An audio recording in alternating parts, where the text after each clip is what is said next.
Hello, welcome back to the channel, welcome back to the vlog, welcome back to the car, welcome back to Cornwall, welcome back to winter, and welcome back to about 7 degrees Celsius, because we're now in the heart of winter. It is very dry, it is very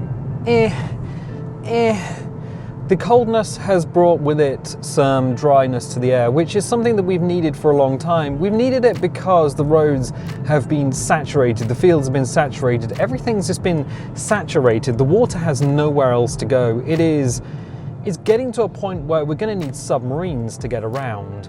But the coldness has another problem. Half of the country is now under a blanket of snow, which is not great for them. And it could be not great for us, because next week it gets colder again. So it was cold last week, it's warmer for the weekend, and then next week it looks like it's going to be very cold all the way up until February. And I'm like, I might have some more traveling to do. I'm not keen on getting this car stuck in snow, because, you know, I don't think she'd do well in the snow. A hybrid, fine. The hybrid batteries, I'm not entirely sure. They are nickel cadmium after all. But that's not what I wanted to talk about, because the last vlog was a very special vlog. The last vlog was a 3-hour vlog. 3 hours, and it started off at 5 o'clock in the morning, Christmas Eve, and we drove until the sun came up, which was from Cornwall all the way to Bristol.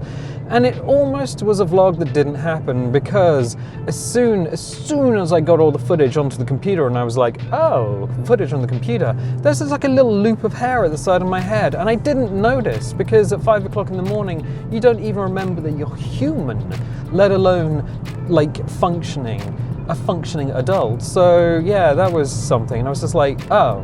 And then as soon as I signed off for the video, I just ran my hand through my hair 3 hours after we set off, and cleared it all up. And I was just like, well, I look stupid, but I figure that most people are going to be watching this as second monitor viewing. They're not going to want to watch this like have it in front of them for the whole 3 hours, so I guess it doesn't really matter that much. And we talked for a long time, and it turns out that yes, I can just talk, I can just vamp for that long. But around Exeter we passed a bread truck, and I said, oh, hello, there's a problem. And I mentioned the fact that I might be kind of allergic to wheat, kind of allergic to gluten.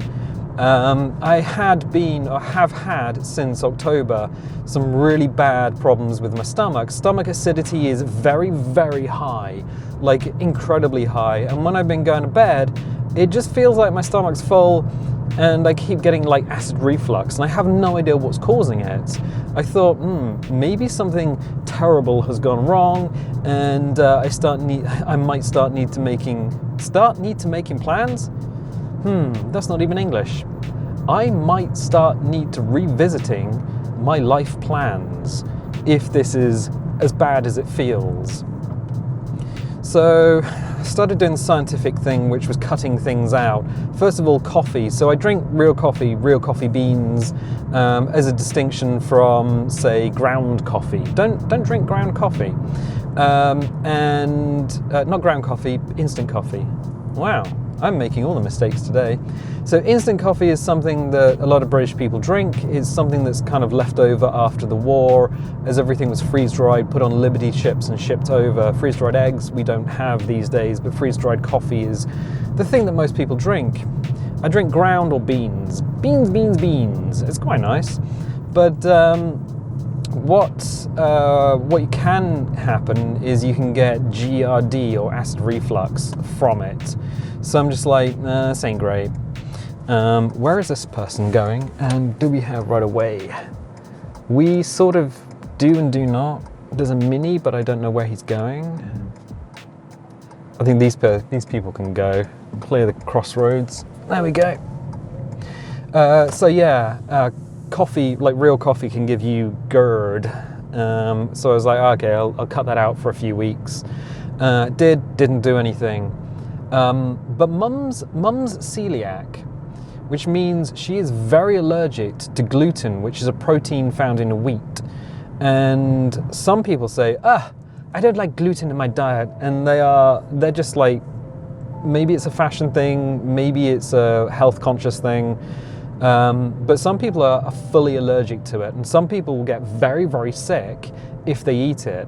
And for them, it's not a choice, it's a necessity to cut it out of their diet. And I'm like, oh, maybe I have to give that a go. So I've cut gluten out of my diet, and it's been 2.5 weeks now, something like that.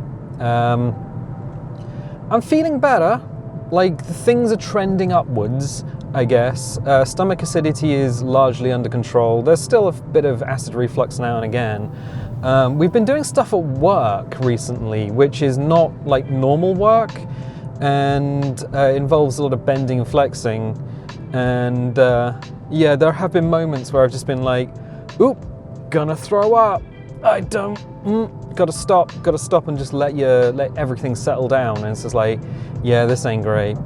But it's been trending upwards. So taking out gluten turns out not a very difficult thing from my own diet. It means changing out bread and cereals as far as I'm concerned. Most of the things that I eat, like potatoes, broccoli, garden peas, a lot of it is wheat-free naturally, so I can have all of that.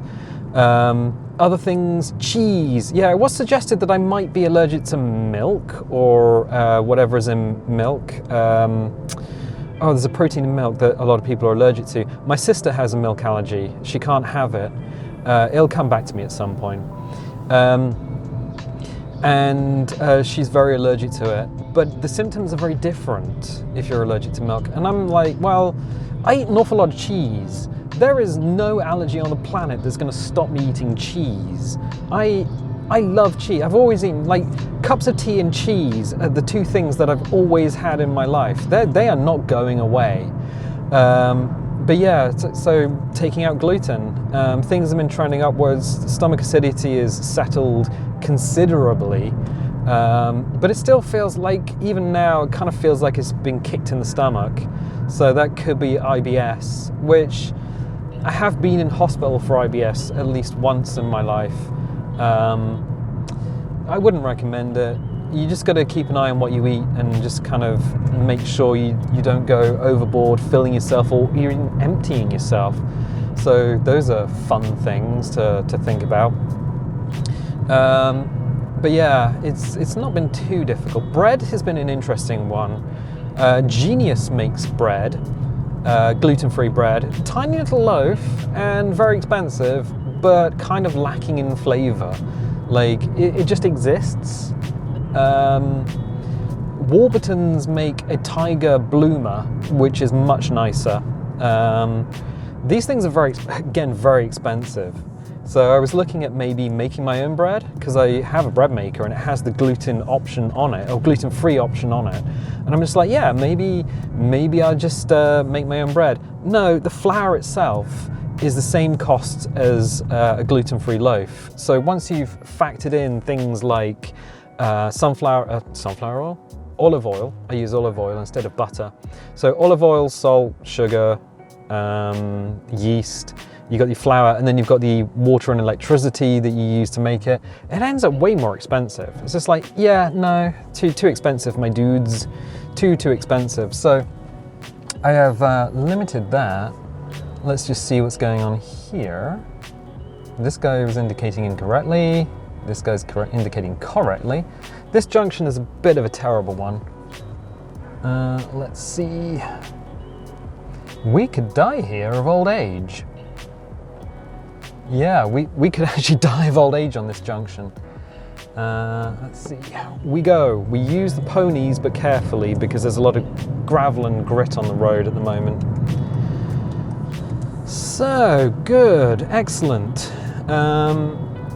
Yeah, so the plan is currently to go for a full month without eating gluten, having gluten in the diet. So have all the gluten-free options, and then the end of that, if I'm feeling okay, have a sandwich, and that will let me know if I suddenly feel awful again. They'll definitively let me know that it's a definite, like, at least gluten intolerance or wheat intolerance, and that I have to make changes in my diet. which I'm not looking forward to. I quite like bread and bread-related products, but if I have to do that, then I have to do that, because the alternative is feeling miserable, and no amount of antacid tablets are going to help. I did consider, it's like, why can't you just take something like loratadine, which is an antihistamine. It's quite a cheap antihistamine. Quite a lot of supermarkets will sell loratadine. It's non-drowsy antihistamine. That's fine. Would that work? And I think, no, probably not, because the way it works is you have this wheat protein in your body, and your body's autoimmune system attacks it and your insides all at once, and so you feel awful. So yeah, that's kind of what's been going on at the moment, and what I've been having to do. Some nights I've just not felt like making a video, but fortunately I've had videos like backed up or pre-recorded. We've had at least one episode of Lethal Company. Lethal Company is kind of an interesting one because there was no plan on recording it. I had no plan to record it, and then my brother and Nick were online, and they sent me a message over Steam, and I was trying to record a War Thunder episode at the time, but I was getting really like bad matches.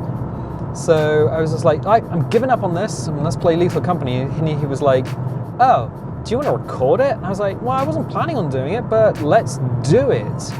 So we recorded a bit of Lethal Company with a new feature, which is my Stream Deck. I've got a Stream Deck Mini, the one with 6 buttons, but it does mean that you can assign 2 buttons to left and right, which means you can page through lots of different options on Stream Deck Mini, so you don't have to have just 6 options.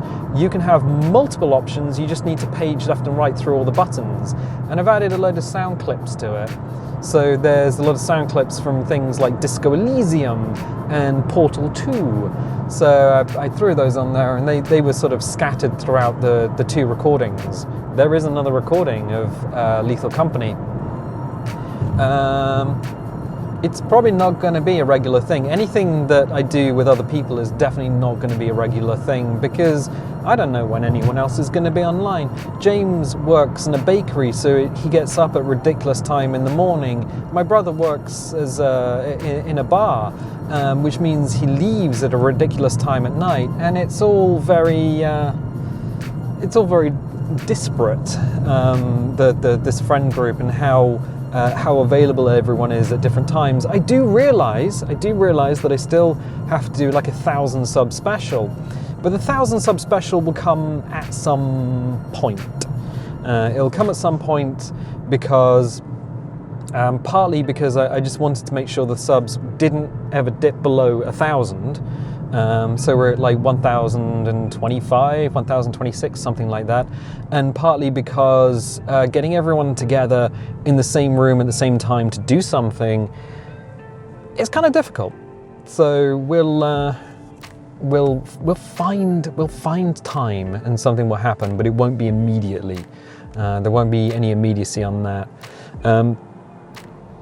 So as far as everything else goes, I do plan on going back to Baldur's Gate, because at the current time of recording, I haven't played Baldur's Gate in a while. Stopped over Christmas. We've had a load of different episodes of things over Christmas. So we've had, what have we had? We've had a visit to the Titanic. We had the 3-hour vlog. We had, we went and visited PT.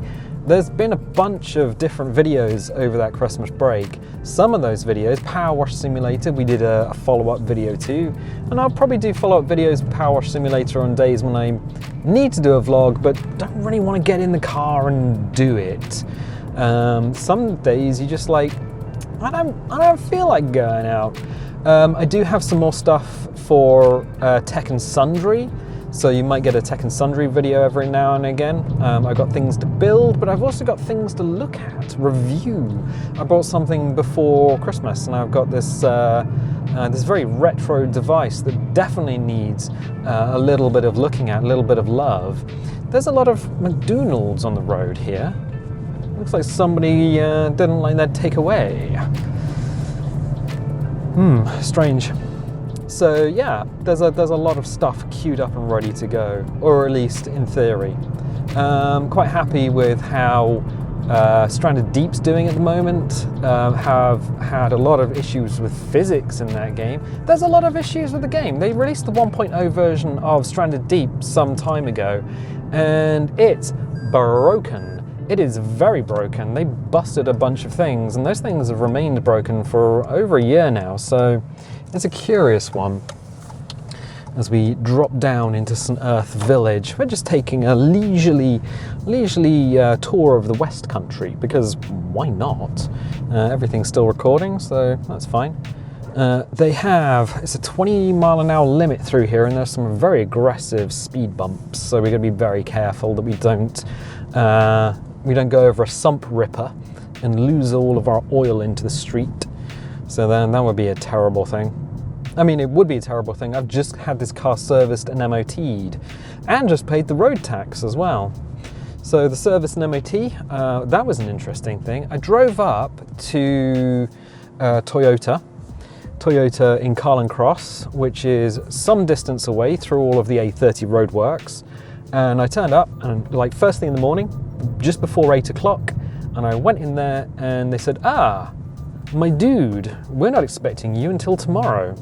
So I had to phone work and say, I've just driven 20 miles in the wrong direction, probably not going to be in this morning, and these roadworks probably not going to be in by this afternoon either. So I had to take an extra day off work. So that was an interesting one. Went there the following day, the day that I had actually booked off work and the day that the car was actually booked in for the service and its MOT, and it took about 4 hours because they did everything. They drained her fluids, they changed the brake fluid, they did all the filters, they did the cabin filter, they did the oil filter. They did a comprehensive service on the car, which is rather nice. Yeah, it's good. I mean, I'm quite happy with this car. It's a Toyota CHR, thank you, Toyota CHR hybrid, and I have not had any like doubts or second thoughts or misgivings about this car since buying it. It was something that I bought because it was a pretty car. I just wanted something that looked good. And from the outside, she looks good. I mean, from the inside, she looks quite good as well. They have updated this, so the software has been updated as well as part of the service, which is nice. I did wonder if it would have like a software update. Average speed, 25 miles an hour through this vlog. We drive leisurely here, so that you don't get thrown around. And it's just better for the car, to be honest. But yeah, went back and had all that done, so she's fine. I did see a new model CHR. They've released the 2024 model CHR from Toyota, and it looks ugly bugly. Like, whatever, it's still this car underneath, but the new body shell, the light arrays, like the lights at the back is just a single block. It looks like a shelf that you put books on. It is uggo buggo. I don't really know why they would do that. The lights at the front are all kind of like a big chevron, and I'm just like, no. And then they've put black plastic on the back of the car, so there's the paintwork which goes underneath it, and then there's like big bits of black plastic to give it a two-tone look. But I'm just like, you give that 3 or 4 years and that's gonna fade and scratch and look awful. I mean, there's like vinyl, like a vinyl wrap on the back. And I'm just like, no, I'm gonna stick with this girl because, yeah, I love this car. And going from a motorbike, I mean, this car had to compete with potentially a different, like another motorbike, maybe a Kawasaki, possibly either a Yamaha trial bike or another Honda.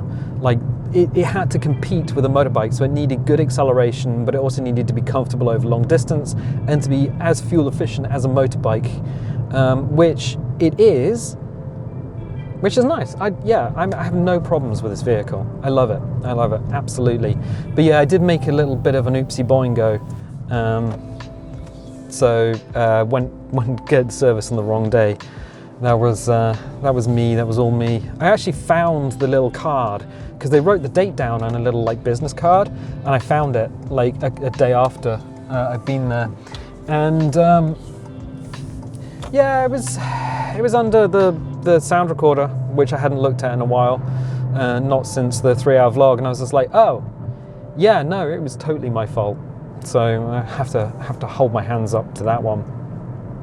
As we dip back down into Hale, you can see the roads are covered in salt, mineral rock salt that they mine out of the grounds because last week was turbo cold.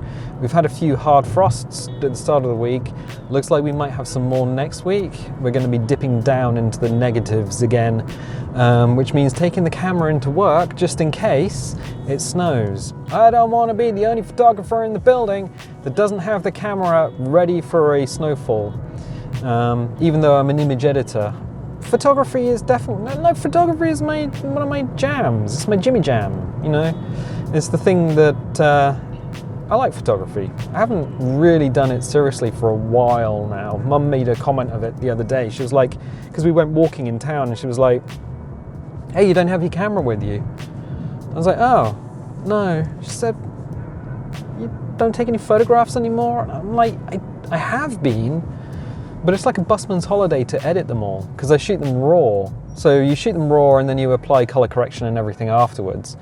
Like curves, color correction and everything. And it's just find other things to do in the evening, like YouTube and stuff. So you get home, you make a video, you edit the video, upload the video, and then you're just like, oh, should I watch some more YouTube, or should I... We got a squeaky brake. I think that squeaky brake is to do with the salt. It's definitely us doing that. So yeah, it's kind of a bit of a busman's holiday to open up Photoshop and then start editing a bunch of photographs, which I do need to do because I got a bunch of family ones that need to be edited and distributed amongst the family. So that's fun. Good. Well, we are near Asda, which means we are going to go in and get some trinkets. I think gluten-free muffins, because I love muffins, and they happen to do some in here. Chocolate or blueberry. I actually really like the blueberry ones. Blueberry muffins are my Jimmy jam, but if they ain't got them, they definitely got the chocolate ones. So that's fun. And yeah, maybe some fizzy water. I found that fizzy water is actually good for settling your stomach, and they do some fizzy water that actually has... we need to really run the brakes hard. Why are we stopping here?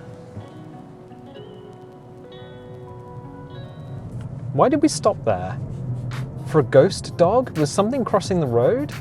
Did the driver ahead have an existential crisis? Did they think they were a tree for a second? I don't know. Yeah, so fizzy water tends to help with stomach. I think we might have picked up a stone or something in the brakes. Gonna need to check that out. Yep, okay. So as we shunt ourselves into a parking bay.